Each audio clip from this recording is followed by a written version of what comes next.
Good morning, everybody. Um, yeah, I still have to sleep. Um,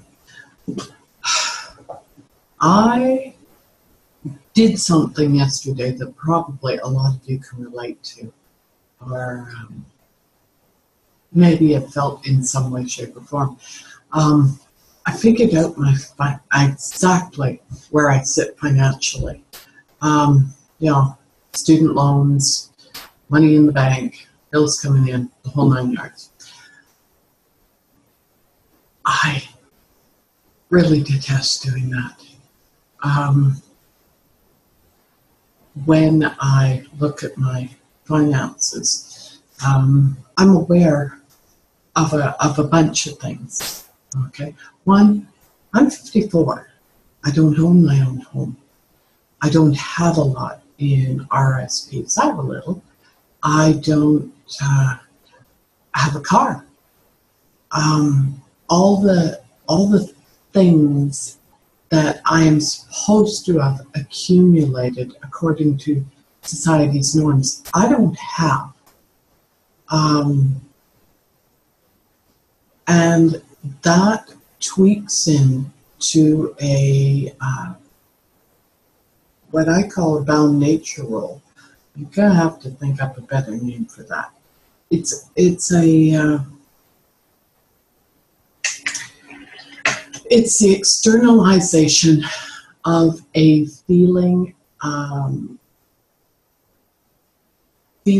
set of feelings, thoughts, behaviors that fit a particular character. And I say character because our lives are stories. There are perceptions, there are stories. Okay? So my particular character, or negative character that likes to disrupt my life, is Failure Freddy. Failure Freddy has played a huge part in my life.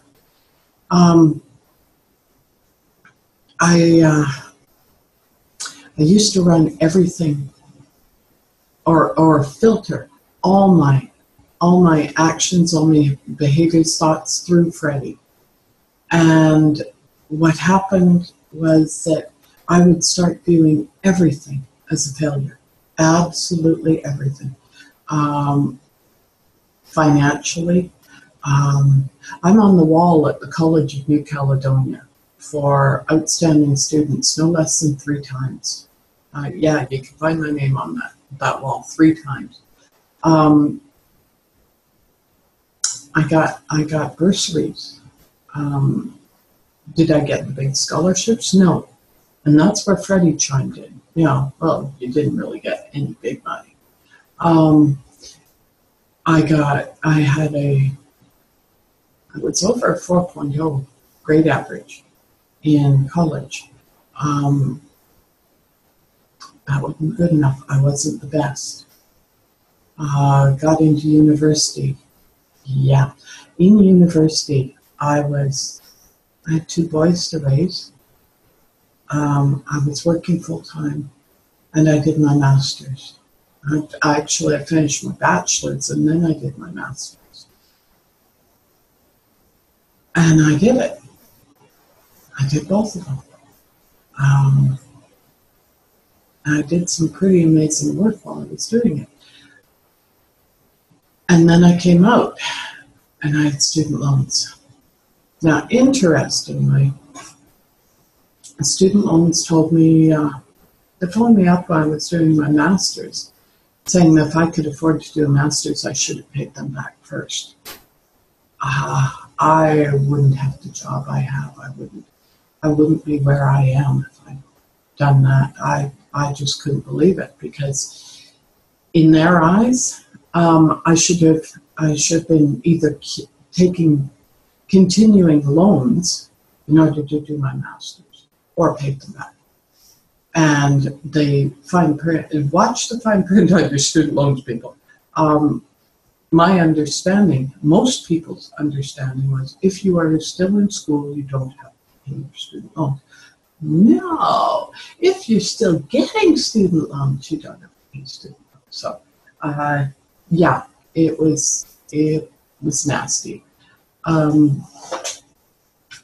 came out, and they'd already started whacking interest on while I was doing my master's. So I came out, and I owed over $85,000. I had 2 loans, because when I started, they had loans from the bank. So I had 2 loans that had gone to collections. I had another loan that was the federal and the provincial. And I felt so in over my head. I questioned whether it had been worth going to school. I questioned whether I had any brains at all. And Failure Freddy was right in there. You know, well, if you hadn't been such an idiot, if you hadn't done this, if you hadn't done that.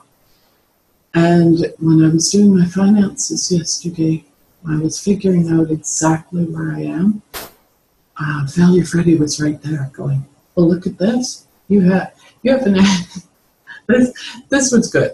This was good. You have an extra $400 a month. What the heck? Why isn't that going to your bills? And I looked at that and realized that was the money for my food. So my roles, my perception of what I'm supposed to be doing with that money is skewed. It's totally skewed. It's driven by a fear-based mentality. It's driven by all these perceptions of how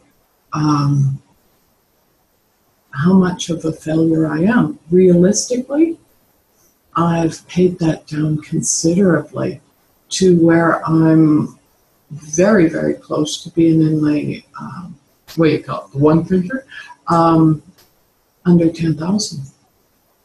And that's paying in month after month and still having the interest accumulate as well. Yes. So that was an awakening. I also have a little bit of savings, just a little bit. You know, I've got this little pocket of money, that little pocket of money. I'm not destitute, and that should be a point of pride. That should be a point of, yeah, look at how I can do this. Instead, Failure Freddy is going, look, you've got this money. If you should put that on there. There shouldn't be any money left flying around. You should put all this on there. And it's been, I didn't, as you can tell, I didn't get much good sleep last night because of this.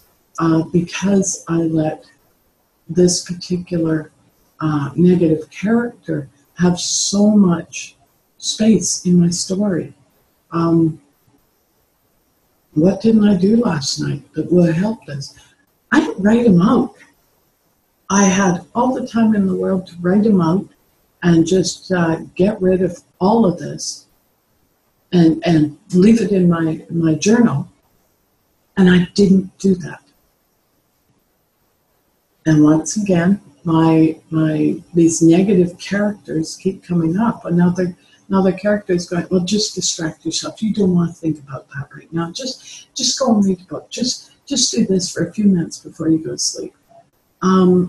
That behavior did not serve me in the least last night. I got very crappy sleep. I could have used some of the tools that I've got to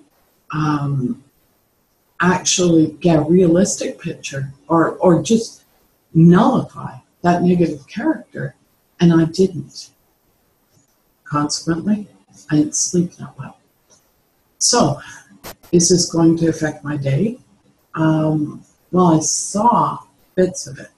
I got annoyed with the Gemma. And getting annoyed with the Gemma is my first clue that these negative characters are having a huge impact on my life at that moment. So I am going to take some time this morning, set everything right, and get everything off on a good start for the day. Yeah. So, hugs and love. Have an amazing day. Happy Tuesday. Talk to you later. Bye-bye.